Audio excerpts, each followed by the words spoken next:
Oke, sekarang kita bicarakan meatborne disease ya, peranan daging. Yang pertama adalah pembawa penyakit dan tempat berkembangnya suatu mikroorganisme dan tempat berkembangnya maka daging bisa diasumsikan bisa membawa penyakit. Permasalahannya ada satu pertanyaan begini. Suatu saat kamu beli daging, kemudian daging itu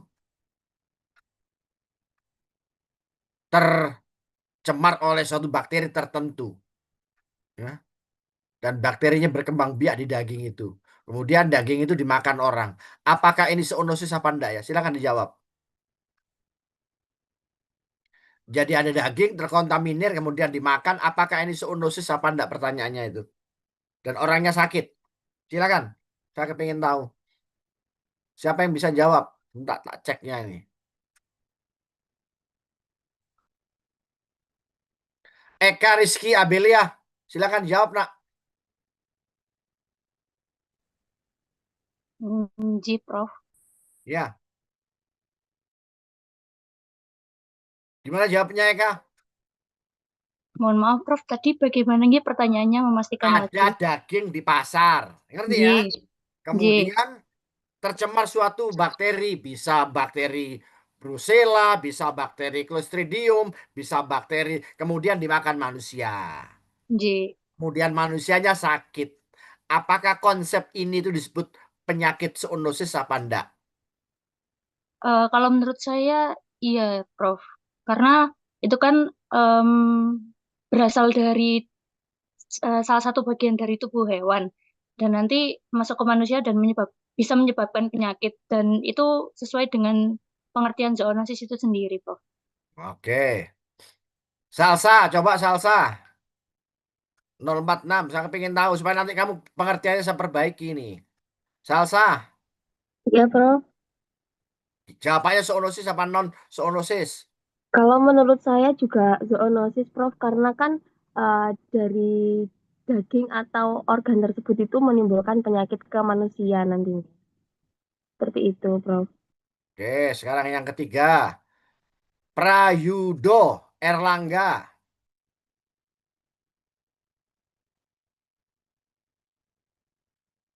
Menurut saya, bila mana orang itu hanya mengonsumsi olahan daging tersebut, bisa dikatakan sebagai penyakit zoonosis, Prof.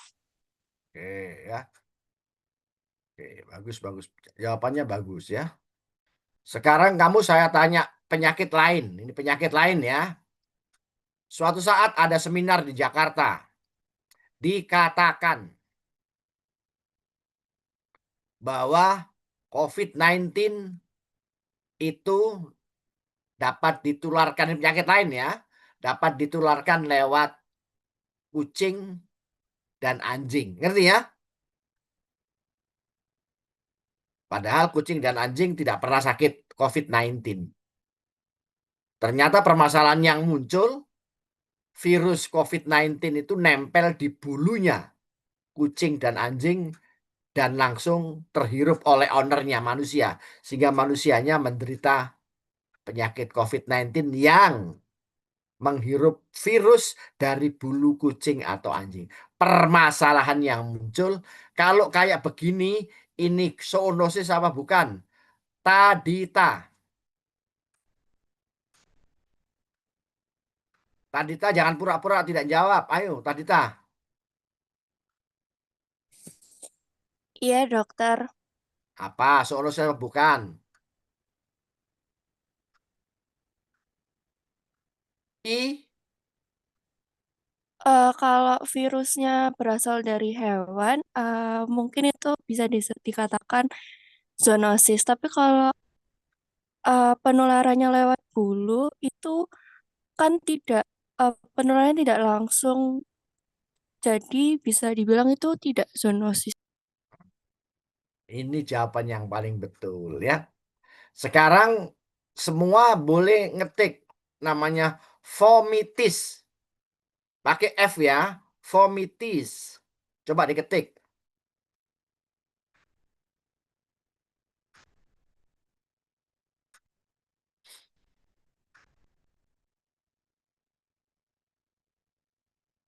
Sudah ketemu vomitis? Fania Sulistyo Bekti apa? Vomitis itu nak?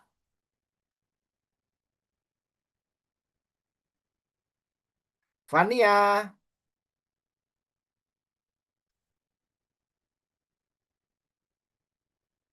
masih belum jawab.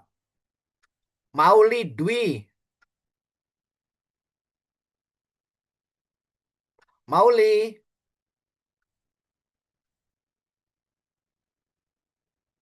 Ya, Prof. Ya. Vomitis sendiri itu merupakan benda mati yang dapat membawa dan menyebarkan penyakit dan agen infeksi, Dok. Prof. Ah. Jadi daging yang tergeletak di pasar yang tercemar atau terkontaminasi suatu bakteri dan menyebabkan sakit yang kayak begini ini namanya vomitis. Ngerti ya? Atau kucing atau anjing bulunya terpapar, terpapar ya, terekspos oleh virus, kemudian virusnya terhirup. Ini namanya vomitis.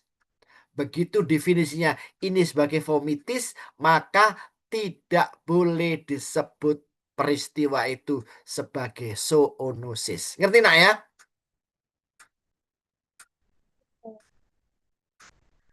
Jadi yang zoonosis itu apa? Daging sebelum dia disembelih sudah secara sistemik mengandung penyakit. Ngerti nak? Atau di jeroannya secara sistemik mengandung penyakit, dan ini pada waktu dibuka disembelih menular pada manusia. Ini yang namanya zoonosis. Tapi kalau dagingnya itu terkontaminir di luar, di pasar kemudian terkontaminir karena daging itu ada proteinnya, kemudian bakterinya tumbuh, maka yang kayak begini ini namanya vomitis. Vomitis tidak boleh didefinisikan sebagai zoonosis. Ada pertanyaan, nak?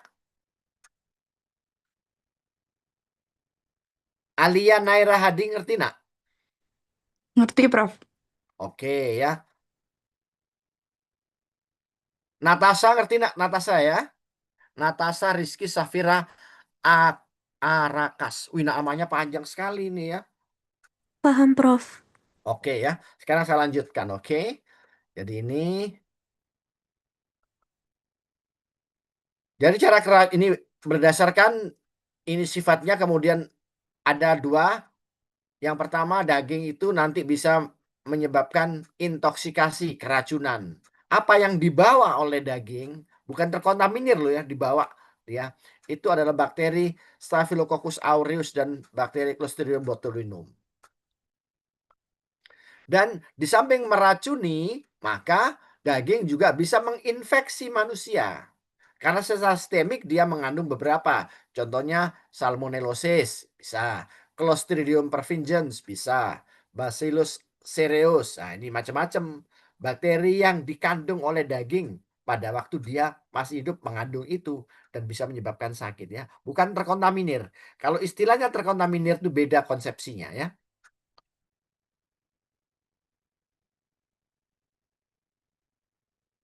Begitu ada pertanyaan langsung di apa namanya disebutkan ya. Saya bertanya Prof gitu ya, nak ya.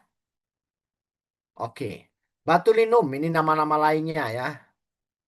Lamzigsti liber Linernex ya. Western Duck Sickness ini adalah sifatnya neurotoksin. Menyerang saraf ya. Hidup di tanah batang sapropitik. Apa ini sapropitik? Coba diterangkan apa sapropitik. Ini saya tanya siapa enaknya ini. Tanya dulu. Mohon izin menjawab, Prof. Ya, silakan. Untuk saprofitik sendiri, setahu saya itu adalah organisme hidup yang memperoleh nutrisi dari bahan organik yang sudah mati atau membusuk. Betul ya. Saprofitik itu dia tidak merugikan karena dia memanfaatkan zat-zat unsur hara dari barang yang sudah mati. Ada yang ada di tanah, ada yang busuk, ini saprofitik ya. Oke, bagus. Oke. Ya, oke, bagus, sudah ngerti. Lanjut ya. Ini ada kata-kata 8 serotype yang berbeda dari botulismus ya. Nih, paralisa otot sifatnya termolabil. Termolabil tuh dia bisa diinaktifkan dengan panas. Nah, permasalahan yang muncul sekarang ada istilah ini. Apa bedanya serotype, biotype, sama strain? Ini kita bicara, misalkan kita bicara Clostridium botulinum. Itu ada 8 serotype. Suatu saat kita bicarakan Staphylococcus, ada berapa puluh strain. Kemudian kita bicara tentang Salmonella, ada biotype. Apa bedanya serotype, biotype, sama strain? Silakan, Nak. Siapa yang bisa jawab?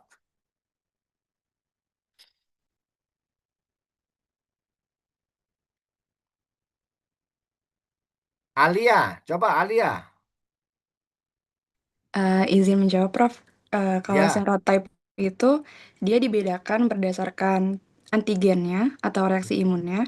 Kalau biotype itu seperti namanya dia bio, jadi dari sifat biologis atau biokimianya. Lalu kalau strain sendiri itu variasi genetik dalam satu spesies. ya itu betul ya. Jadi apa sih bedanya? Ah, persamaannya dulu. Persamaannya serotype, biotype, strain. Persamaannya adalah ini sedang membicarakan tentang subspesies. Jadi serotype itu membicarakan subspesies, biotype membicarakan subspesies, strain juga membicarakan subspesies ya. Jadi sama-sama membicarakan subspesies. Terus beda konsepnya apa? Beda konsepnya adalah kalau serotype itu adalah subspesies based on serological test yang didasarkan atas tes serologis. Itu namanya serotype. Kalau biotype itu apa? Biotype itu adalah subspesies based on biological characterized properties. Sifat-sifat biologis dan punya kekhasan biologis. Flagelanya, pilinya, bentuknya, dia menghasilkan apa secara biologis. Itu namanya biotype. Kalau strain itu adalah subspecies in general ya. Jadi kalau kita kebingungan ini sudah membicarakan subspesies berdasarkan apa ya ini ya? Kalau tidak tahu disebut aja strain. Nah, karena itu adalah umum. Seperti kamu misalnya membicarakan tentang Staphylococcus aureus, membicarakan subspesiesnya MRSA ya, methicillin resistant Staphylococcus aureus. Ini bingung ini cara membedakannya apa? Kalau bingung disebut aja strain MRSA. Ada pertanyaan? Paham nggak ya? Oke.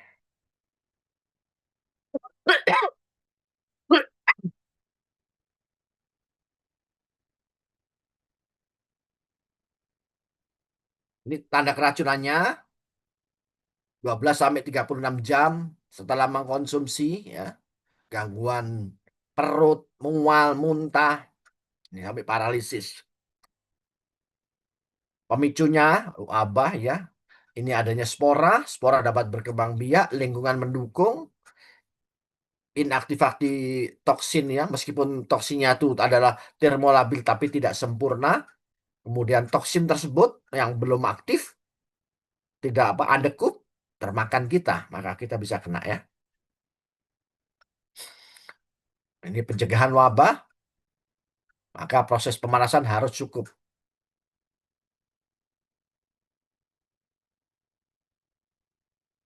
Jadi kalau pemanasan cukup itu namanya proper cook. Kalau pemanasan yang kurang itu namanya undercook. Nah, kemudian tahu ada kaleng ya, kaleng yang metuntung ya.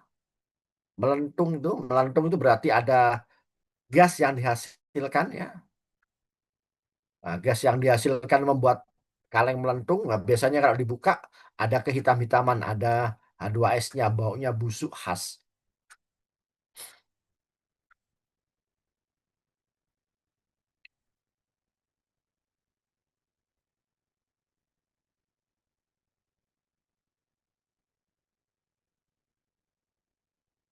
Oke. Nah, ini untuk pengetahuan umum saja ya, pengetahuan umum saja. Kalau kamu suatu saat ditanya, ini berkaitan dengan ada gas tadi ya, gas yang membusuk pada kaleng daging ya.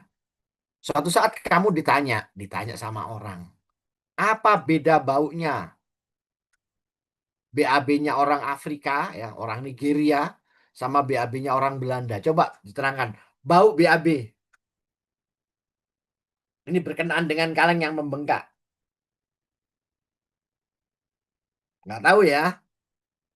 Saya jawab, tapi ini rahasia loh ya. Nggak boleh kamu omongan ke apa namanya di luar FKH ya. Ini rahasia. Ya, bau BAB-nya orang Afrika dan orang Belanda itu bedanya pada baunya. Kalau BAB-nya orang Afrika itu tidak bau ya. Orang Afrika, terutama orang-orang yang suku-suku yang berada di Sahara ya, seperti Nigeria sebelah utara itu tidak bau itu BAB-nya ya. Dan mereka BAB di padang-padang rumput, kalau keinjak tidak bau. Beda dengan orang Belanda atau orang European countries. Itu kalau BAB-nya sangat bau. Kenapa? Makanannya banyak mengandung protein. Sama dengan kaleng tadi. Kalau kaleng kamu buka, bau sekali karena banyak protein. Kalau tidak ada proteinnya, tidak bau ya. Karena protein terdegradasi, nah itu menghasilkan senyawa tertentu ya. Nah, zatnya ini yang kehitam-hitaman, ini yang menyebabkan bau sekali ya. Degradasi dari protein. Kenapa? Karena orang-orang Afrika tidak bau, itu makanannya adalah makanan-makanan serat-serat kasar ya. Yang dimana kandungan proteinnya ada tapi sangat-sangat sedikit. Oke, ini Staphylococcus aureus. Ini keracunan ya. Staphylococcus aureus itu khas dia. Dia itu adalah patogenik bakteria ya. Nah, sekarang saya tanya, kalau suatu saat kamu ditanya tentang Escherichia coli misalkan, itu patogen apa non patogen? Coba, saya pengen tahu jawabannya apa. E. coli patogen apa non patogen? Menurut saya, izin Ya menjawab, agak banter nak. ya, izin menjawab, Prof. Menurut Iya. saya, eh, kalau Escherichia coli itu dia flora normal, jadi dia itu bisa patogen atau non patogen. Jadi ketika apa ya, dia itu sebenarnya flora normal yang ada di usus besar kan. Nah, tapi kalau semisal imun tubuh itu sedang rendah, maka dia itu bisa berubah menjadi patogen. Seperti itu. Hmm. Jadi sekarang saya tapi tak betulkan tidak apa-apa nak ya. Gitu, Prof. Nah, jadi yang disebut Escherichia coli itu adalah non patogenik bakteria. Dia sebagai indikator cemaran lingkungan. Loh, ada Prof. E. coli yang patogen ada, tapi tidak boleh disebut spesiesnya, tetapi disebut strainnya, disebut subspesiesnya. Contohnya apa? Etek, ehek, epek, stek. Nah, itu E. coli patogen itu. Kenapa? Yang disebut strainnya. Karena dia punya faktor virulen. Jadi patogen tidaknya suatu bakteri meskipun banyak, tapi kalau semuanya yang ada itu tidak mempunyai faktor virulensi, maka itu adalah bakteri yang non-patogen. Contohnya E. coli. Jadi begitu E. coli punya virulen, nah dia patogen. Seperti etek, patogen dia, punya faktor virulen. Nah, beda dengan Staphylococcus aureus. Staphylococcus aureus nempel di kulit kamu ya. Jadi kamu kalau swab tangan, kamu kultur di MSA, dia akan tumbuh Staphylococcus aureus. Permasalahannya, Staphylococcus aureus secara spesies itu patogen apa non patogen? Coba saya dibantu nak. Ayo, Staphylococcus aureus.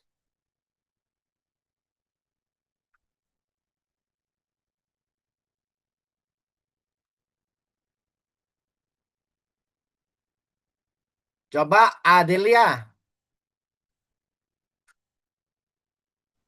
Patogen, Prof. Kenapa kok patogen? Kan dia normal di kulit. Uh, karena menyebabkan infeksi. Lu kan dia flora normal di kulit.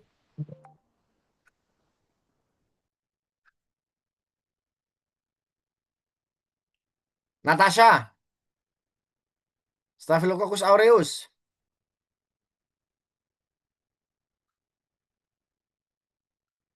Natasha. Rizky Safira Arakas.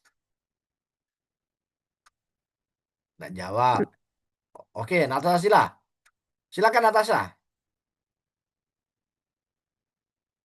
Fania Sulistyo Bekti. Iya, Prof. Ya, patogen apa tidak? Patogen. Kenapa kok patogen?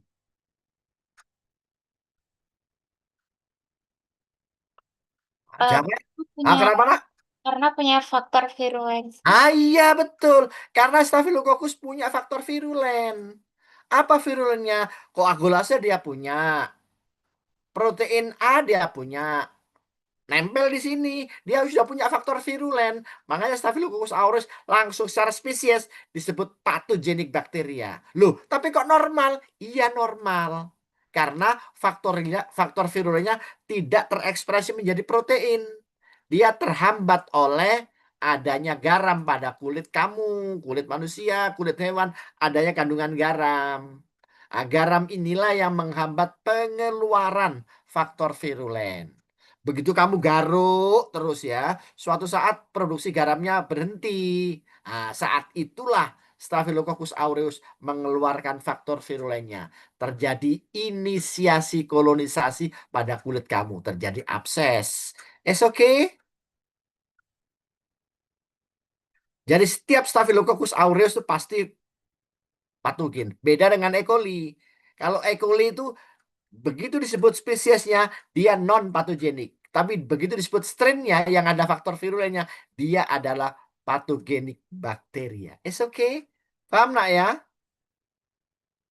Paham, Prof. Ini cepet-cepetan ya saya. Ini mulai apa namanya agak ini batuknya mulai batuk lagi.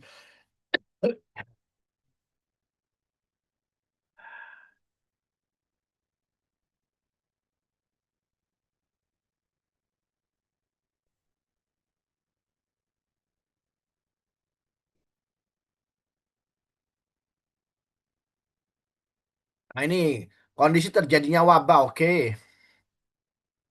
Nah, enterotoksin termakan ya. Pencegahan ini ya, oke. Nah, salmonellosis. Ini kalau salmonellosis itu termakannya bakteri hidup. Karena dia mengandung endotoksin. Beda ya. Nih.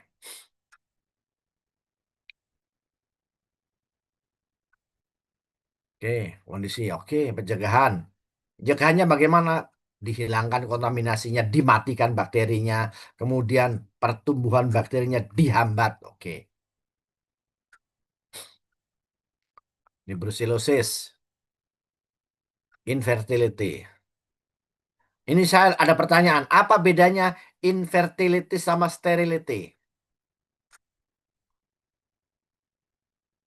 Coba nak, apa bedanya nak? Sterility sama infertility.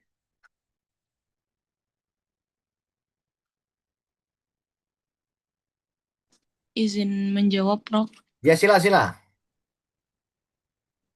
Setahu saya kalau infertil itu karena bisa karena penyakit. Tapi kalau steril itu misalnya kalau dari lahir gitu, Prof. Atau karena di misalnya kalau di kucing memang di steril. Jadi memang udah tidak berfungsi bukan Oke, karena penyakit. betul ya.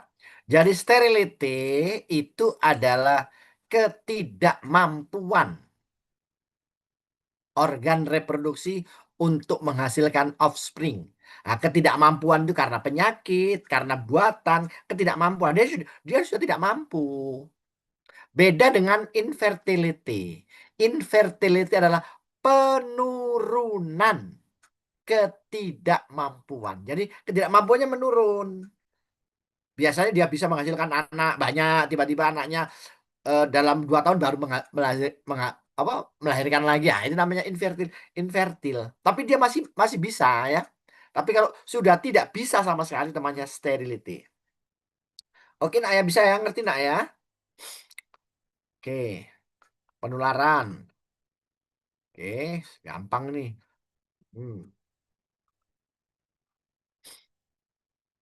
Ini penularannya brucellosis ya. Oke.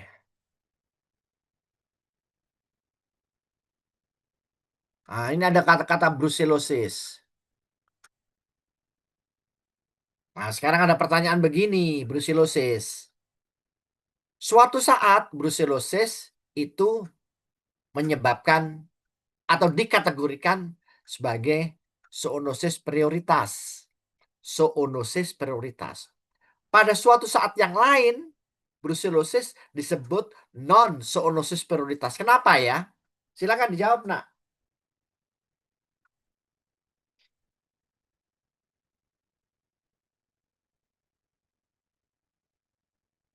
Ini siapa yang bisa jawab? Sebentar tak ceknya ini. Mauli Dewi.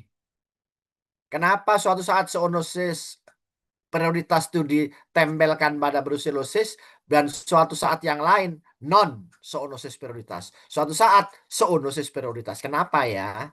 Mauli Dewi.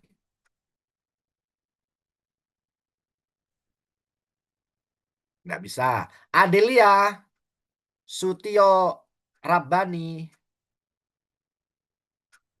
Nggak bisa jawab. Aura Naila. Nggak bisa. Lola Hana Pertiwi. Nggak bisa. Saskia.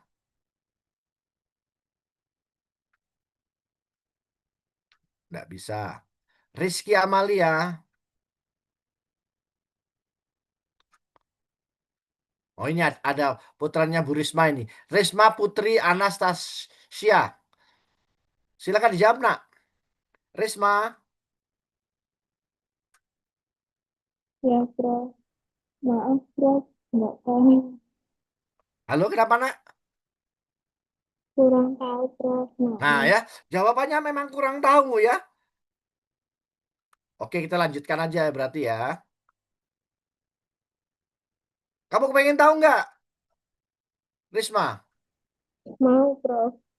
Nggak kepengen tahu nggak? Kalau mau tuh bisa tidak kepengen tapi mau. Tapi kalau kepengen tahu itu pasti maunya. Pengen tahu nggak, Risma? Yes, Prof. Pengen tahu. Nah, kepengen sedikit apa kepengen bingit?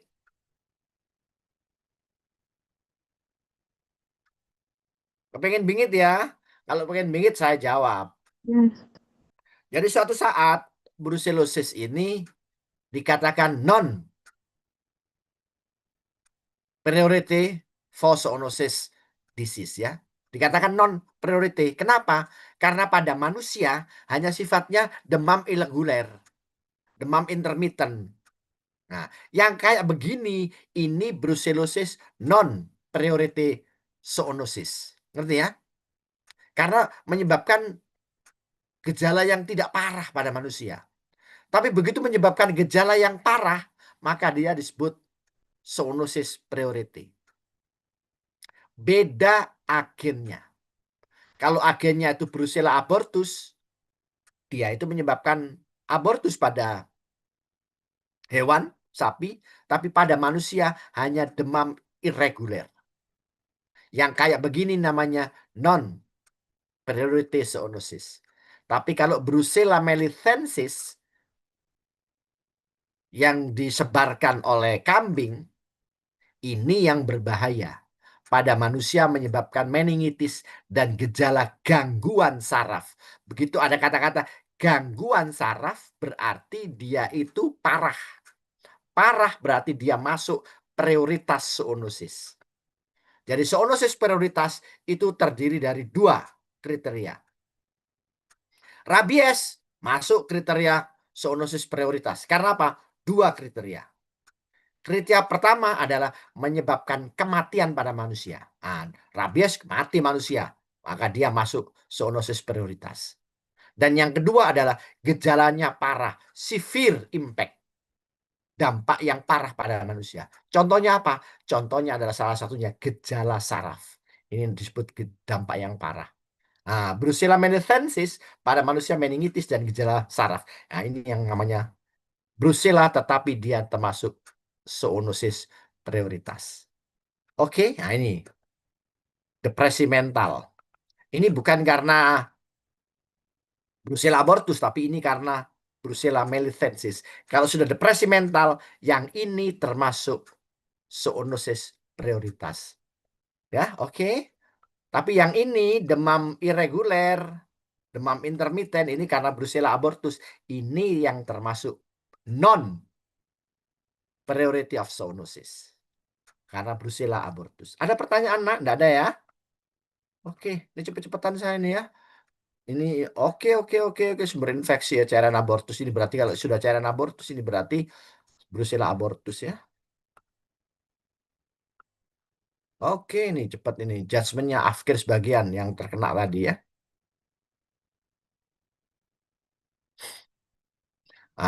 Bakterinya tidak bisa ditularkan lewat daging ya, karena dia sangat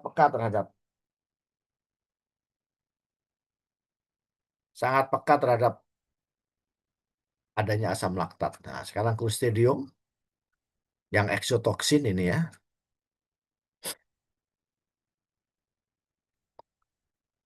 Oke, ini red water disease. Judgementnya karkas afkir total.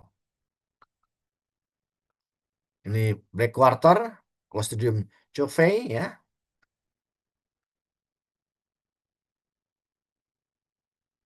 Judgementnya dilarang dipotong, karkas afkir total. Jadi kalau sudah terserang Clostridium itu kebanyakan afkir total ya.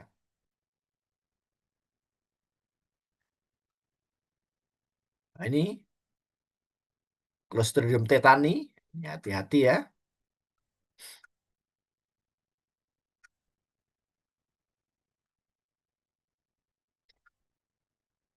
Sekarang tuberkulosis.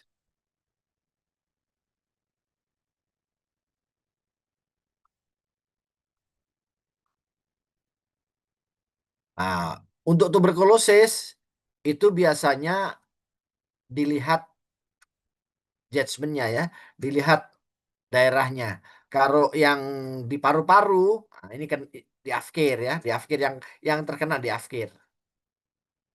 Jadi kalau paru-parunya ada tuberkelnya, di afkir paru-parunya di afkir total paru-paru. Ya.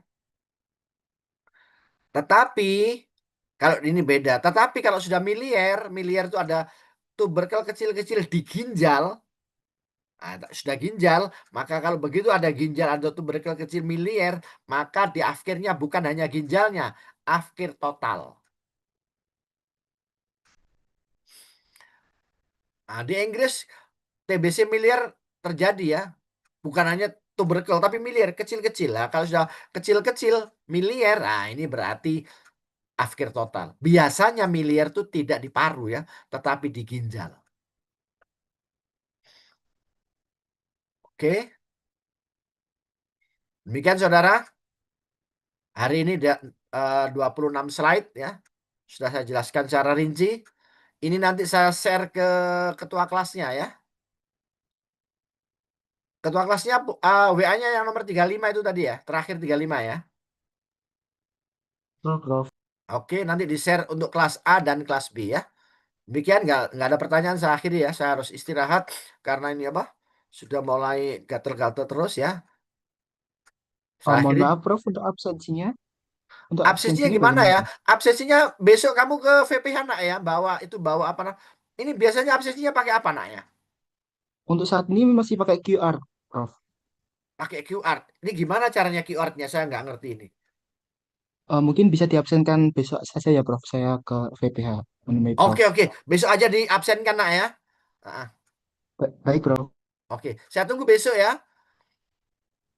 Baik, Prof. Saya tahu ruangan saya ya, ruangan saya sebelah barat ya, sendirian saya. Oke, saya tunggu ya. Baik. Assalamualaikum. Waalaikumsalam warahmatullahi wabarakatuh, Prof. Waalaikumsalam. Terima kasih, Terima kasih, Prof. Oke, Prof. Terima kasih. ya. Terima kasih, Prof. Belajar nak ya. Terima kasih, Prof. Terima kasih, Prof. Oh iya, siapa yang belum punya belum punya judul penelitian? Kalau belum punya judul penelitian, pergi ke Prof. Hani ya. Ada dana besar untuk judul penelitian. Saya pikir itu aja. Assalamualaikum warahmatullahi wabarakatuh.